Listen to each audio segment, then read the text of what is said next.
चलिए आज एक ऐसी कहानी सुनते हैं जो सदियों से हमें एक बहुत ही गहरा सबक सिखाती आ रही है। ये कहानी है वर्धराज की और ये हमें बताती है कि कैसे लगातार की गई कोशिश हमारी अपनी बनाई हुई हदों को भी पार कर सकती है।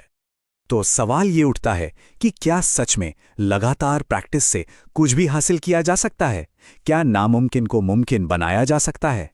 आइए इस कहानी के जरिए इसी सवाल का जवाब ढूंढते हैं। तो कहानी की शुरुआत होती है एक प्राचीन गुरुकुल से, जहां हमारा मेन कैरेक्टर वर्धराज एक बहुत बड़ी मुश्किल से जूझ रहा था। देखिए, गुरुकुल में जो चीजें बाकी बच्चों के लिए एकदम आसान थीं, वही वर्धराज के लिए किसी उलझी हुई पहेली जैसी थीं। गुरुजी जो भी पढ़ाते, चाहे वो श्लोक हो, अक्षर ज्ञान हो, कुछ भी उसके दिमाग में नहीं टिकता था और नतीजा वो सबसे पीछे छूटता जा रहा था। और फिर वो दिन भी आ गया जब साल पूरा हुआ। उसके सारे दोस्त, सारे साथी अगली क्लास में चले गए, पर वर्धराज वो वहीं का वहीं रह गया। सोचिए जरा, वो गुरुकुल में कितना अकेला महसूस कर रहा होगा, है ना? हर तरफ बस एक खामोशी जो उसे बार बार उसकी नाकामी का एहसास दिला रही थी।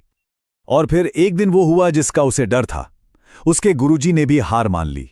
उन्होंने वर्धराज को अपने पास बुलाया और बहुत ही शांत लेकिन साफ लफ्जों में कहा, बेटा, लगता है पढ़ना लिखना तुम्हारी किस्मत में नहीं है, अब तुम घर चले जाओ। बस ये वो पल था जब वर्धराज की आखिरी उम्मीद भी टूट गई। बहुत भारी मन से और टूटे हुए दिल से वर्धराज अपने गांव की तरफ वापस चल पड़ा। लेकिन उसे क्या पता था कि रास्ते में कुछ ऐसा होने वाला है जो उसकी पूरी की पूरी जिंदगी बदलने वाला था। तपती दोपहर थी और उसे जोरों की प्यास लगी। तभी उसने देखा कि कुछ औरतें एक कुएं से पानी भर रही हैं। वो पानी पीने के लिए जैसे ही कुएं के पास गया तो उसकी नजर कुएं के किनारे लगे पत्थर पर पड़ी। उस पत्थर पर गहरे निशान बने हुए थे। वो देखकर हैरान रह गया कि आखिर ये निशान कैसे बने। उसने वहीं एक औरत से पूछ लिया कि ये निशान किसने बनाए हैं। उस औरत ने मुस्कुराते हुए जवाब दिया, अरे, ये निशान किसी ने बनाए नहीं हैं। ये तो पानी खींचने वाली इस नरम सी रस्सी के रोज रोज पत्थर पर घिसने से बन गए हैं। और ये साधारण सी बात वर्धराज के दिमाग में बिजली की तरह कौंध गई। उसने सोचा, एक नर्म सी रस्सी, रोज रोज की मामूली सी कोशिश, और नतीजा एक कठोर पत्थर पर भी अपनी छाप छोड़ दी। तो फिर वो क्यों नहीं कर सकता?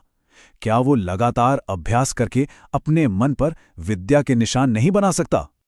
बस वही वो पल था। वर्धराज की सारी निराशा एक नई हिम्मत में बदल गई।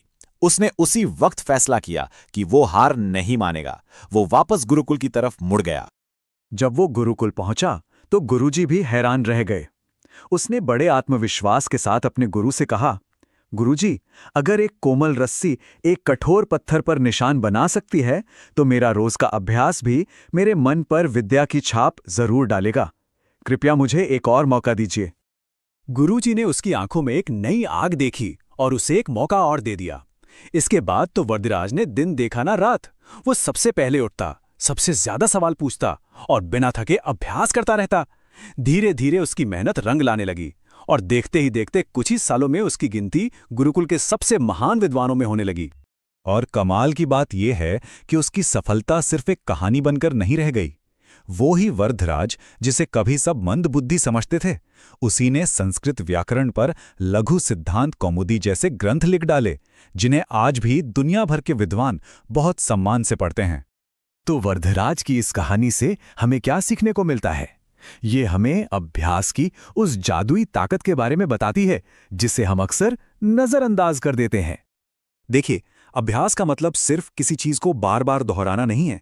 अभ्यास वो ताकत है जो लगातार की गई मेहनत को एक चमत्कार में बदल देती है। ठीक वैसे ही जैसे उस नर्म रस्सी ने कठोर पत्थर पर अपनी कभी न मिटने वाली छाप छोड़ दी। ये कहानी एक बात तो साफ कर देती है कि कोई भी पैदाइशी तौर पर किसी भी चीज में कमजोर नहीं होता। असली चाबी तो लगातार कोशिश में है, धैर्य में है। यही वो चीज है जो किसी के भी अंदर छिपे हुए पोटेंशियल को बाहर निकाल सकती है। और आखिर में एक सवाल जो हम सबको खुद से पूछना चाहिए, अपनी जिंदगी में वो कौन सा कठोर पत्थर है, कोई मुश्किल लक्ष्य, कोई कला या कोई चुनौती जिसे अभ्यास की कोमल रस्सी से तराशा जा सकता है? जरा सोचिएगा जरूर।